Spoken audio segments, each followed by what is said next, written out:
Let me tell you something that the major networks don't want to explain to you tonight, and I mean that quite literally. They know. They're choosing not to. An Israeli submarine is on fire. 7 military warships are destroyed or burning in port. And the aircraft carrier that was supposed to be protecting that coastline, the great symbol of Israeli naval power in this conflict, turned around quietly and sailed west toward Greece while the bombs were still falling. Now, I've been in this business a long time. I've covered wars, scandals, political disasters on both sides of the Atlantic, and I can tell you with absolute certainty that when a military superpower goes silent about its own losses, that silence is the story, that silence is the confession. So tonight, I'm going to tell you exactly what happened in Haifa, what weapon Iran used, why it worked, and why the people responsible for this catastrophic miscalculation are still sitting in their offices, still going on television, still telling you everything is under control. It is not under control. Let's begin. Haifa, northern Israel, home to the main naval base of the Israel Defense Forces. Not a commercial port, not a fishing harbor, a military fortress surrounded by air defense systems, backed by the Iron Dome, protected by decades of American investment and Israeli engineering. The kind of place that military planners look at and say, you simply cannot hit that. Not with any precision, not with any reliability. Iran just hit it. 200 ballistic missiles, coordinated, targeted specifically at the military and naval installations inside that port. Iran's Revolutionary Guard is calling them doomsday missiles, and for once the dramatic name is actually warranted, because here is what a doomsday missile does, that your Iron Dome simply was not designed to stop. One missile becomes many. Mid-flight, the warhead opens. It disperses explosive submunitions, smaller bomblets, across a radius of 8 kilometers, each one carrying 2.5 kilograms of explosives. Not one incoming threat. 20, 30. All at once, all on slightly different trajectories, all arriving in the same window of time. You cannot intercept a spray of bomblets the same way you intercept a single missile. The math doesn't work, the timing doesn't work. The interceptors were calculated for one point in space, and suddenly they're facing 20 points simultaneously. An Israeli submarine is now on fire at its berth. 2 warships confirmed destroyed. Arabic language military sources with eyes on the ground, report 7 military vessels hit in total. And Israel? Israel has issued no official denial, no official confirmation either. Just silence. I'll tell you what that silence means. It means the numbers are real and they cannot figure out how to spin them. And while all of this was happening, while Iranian missiles were striking an Israeli port, the Israeli aircraft carrier Netzahon was circling off the coastline for 4 hours. Then it turned west, flew over Greece, headed toward Berlin. Some reports, unconfirmed, I'll grant you, suggest Netanyahu himself was aboard. Whether he was or wasn't, the image is extraordinary, staggering, frankly. The flagship of Israeli naval power retreating across the Mediterranean while its own ports burned. Now, I want to talk about something that I find genuinely outrageous. Not just troubling outrageous. Iran didn't invent this weapon last night. They didn't develop it in secret. They used it openly, visibly, in front of every Western intelligence agency on the planet during the 12-day war last June. 9 months ago, the cluster warhead, the same split mid-air dispersing submunitions, overwhelmed the interceptors approach that just burned an Israeli submarine. Haaretz, one of Israel's most respected newspapers, confirmed this morning that Israeli defense officials acknowledge Iran has been using cluster missiles in this war, and that it is not new, and that they knew. So here is my question, and I'd very much like an answer from someone in Washington or Jerusalem. If you knew Iran had this weapon, if you watched it used last June, if your own defense officials acknowledged it, then why, in the name of everything reasonable, was the Haifa naval base not specifically hardened against the exact vulnerability this weapon exploits? Docked ships cannot move, cannot maneuver, cannot evade. They are stationary targets in a fixed location that has been on every Iranian military map for 30 years. And you left them exposed to a weapon you already knew Iran possessed and was prepared to use. That is not a military failure. That is a planning failure, a leadership failure. And frankly, given the consequences, it borders on something far more serious. Iran also confirmed through official state news agency RNA that at least one hypersonic missile was used specifically targeting Haifa, the Emad, the Gada, the Khyber. This is not improvisation. This is a nation that has spent years preparing for exactly this moment, using exactly these weapons against exactly these targets, and the people who were supposed to anticipate that, they didn't. Haifa was not the only city being struck last night. Let's be absolutely clear about the scale of what is happening. Over 1,000 missiles have now hit Israeli cities in this operation. Over 1,000, concentrated on Greater Tel Aviv and Jerusalem. Iranian military sources describe this as Wave 7 and 8 of Operation True Promise 4. Wave 7, Wave 8, while Western media was still processing Wave 3. And here is the tactical reality that Iran figured out and that the planners behind Operation Epic Fury apparently did not account for. You don't have to destroy Iron Dome in one wave. You just have to exhaust it. Continuous 24-hour launch cycles, not one massive swarm. Clockwork launches, round after round, hour after hour, day after day. The interceptors run low. The radar operators reach the limits of human endurance. The calculations compound. The system that worked brilliantly against Hamas rockets from Gaza, a completely different threat at a completely different scale, begins to struggle under 4 straight days of coordinated ballistic missile attacks from a nation-state with one of the largest missile arsenals on the planet. In Tel Aviv, the Defense Ministry building has been struck. A 20-story commercial tower is on fire. The Weizmann Institute, one of Israel's most prestigious research centers, sustained significant damage. Netanyahu has reportedly fled his residence to a reinforced shelter. And Donald Trump went before the cameras and called this total dominance. Total dominance. At the same moment, his State Department was telling every American in 14 Middle Eastern countries to leave immediately, not tomorrow. Now, by any means available, the embassies are closed, the diplomats are out. The message from Washington to its own citizens was, get out while you still can. You do not evacuate your diplomats from a war zone where you have total dominance. You simply don't. The words and the actions are irreconcilable, and I think the American people deserve someone. Here's what everyone is missing while they watch the footage from Tel Aviv. The real battle in this conflict is not being fought over Israeli cities.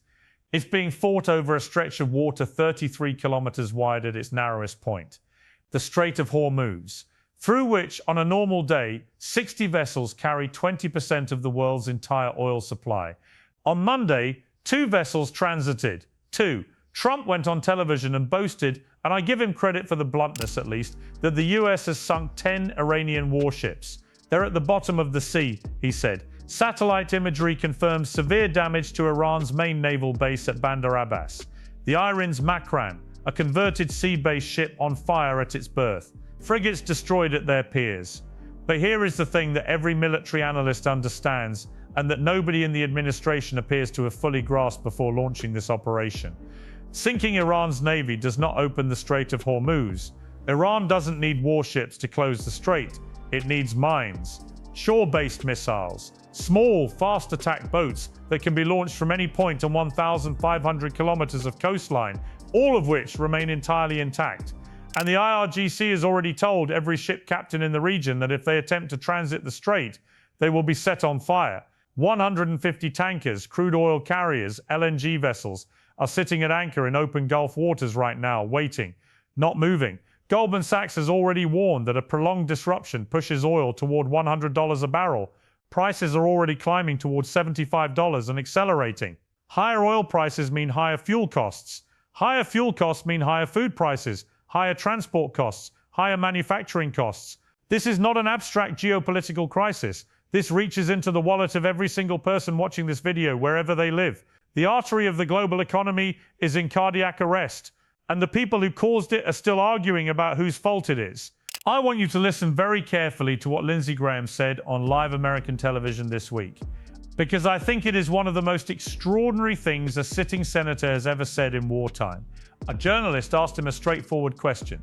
Does the president have a plan to guarantee a stable outcome in Iran after this military operation ends? Graham's answer, no. It's not his job or my job.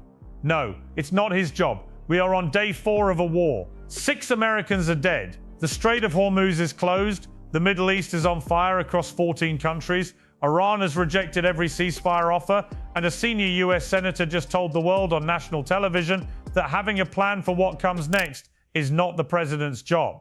I've been a journalist for 30 years. I have interviewed prime ministers, presidents, generals, dictators. I have never heard anything quite as breathtakingly irresponsible as that. Iran's security chief Ali Larijani made the situation plain. We will not negotiate with the United States. Full stop. Iran's Interim Leadership Council has assumed control and issued a statement saying they will continue the path of the leader with strength. The IRGC consolidated. It did not fragment as the planners predicted. Iranians flooded city squares, calling for revenge, not celebrating liberation, as the intelligence assessments apparently projected. The CIA warned this would happen. The assumption that killing the leadership would collapse the state was wrong. It was documented as potentially wrong before the first missile was launched. The intelligence was ignored. And Congress was never asked, never consulted, never given the opportunity to authorize a war that is now killing American soldiers. Democratic Senator Chris Murphy called it flatly illegal. The president is obligated under the Constitution to come to Congress and ask for authorization. He's right. Constitutionally, procedurally, unambiguously right. That is a constitutional crisis running simultaneously alongside a military crisis, and it is receiving a fraction of the coverage it deserves. Meanwhile, MAGA is fracturing in ways that will define American politics for a decade. Tucker Carlson called this Israel's war, not America's war.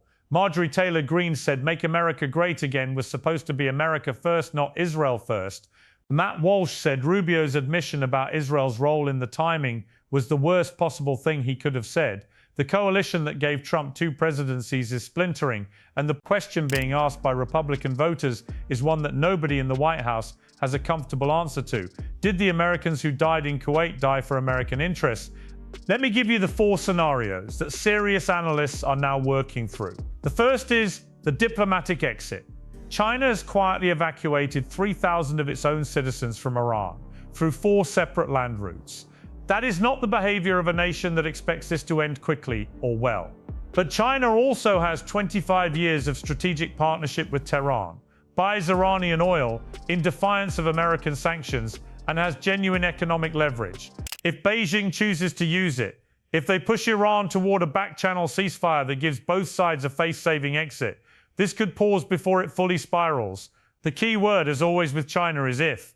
The second scenario is a war of attrition. Strikes continue for weeks. The IDF claims it has already destroyed around half of Iran's missile launchers.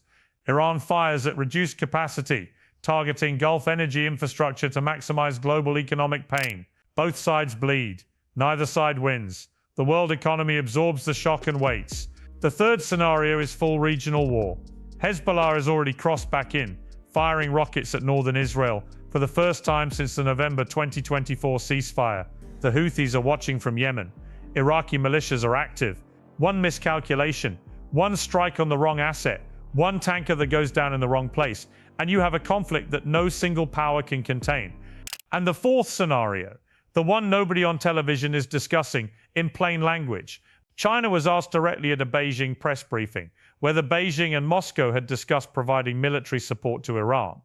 The spokeswoman did not say no. She redirected to official statements. She said she had nothing to add. In diplomatic language, and I've been watching diplomatic language for a very long time, a non-denial of that specific question at this specific moment is not a minor detail. Intelligence services across the Western world are reading it very carefully indeed. If China or Russia moves from political condemnation to material military support for Iran, this war stops being a regional conflict and becomes something the world has not faced in 80 years. Let me bring you back to where we started. A submarine is burning in a port that was supposed to be untouchable. 7 warships destroyed. A weapon that was used 9 months ago, tested in plain sight, documented, analyzed, just cut through an air defense system that billions of dollars were spent to make impenetrable. The Strait of Hormuz is closed. 20% of the world's oil is effectively frozen in place. A war designed to last 4 to 5 days is on day 4 with no plan, no exit, dead soldiers, fractured alliances, a constitutional crisis in Washington, and an adversary that has explicitly refused to negotiate on any terms other than its own. And the senator who helps oversee the Intelligence Committee went on national television and said having a plan for what comes next is not the president's job. I've said this before, and I will say it again as clearly as I know how.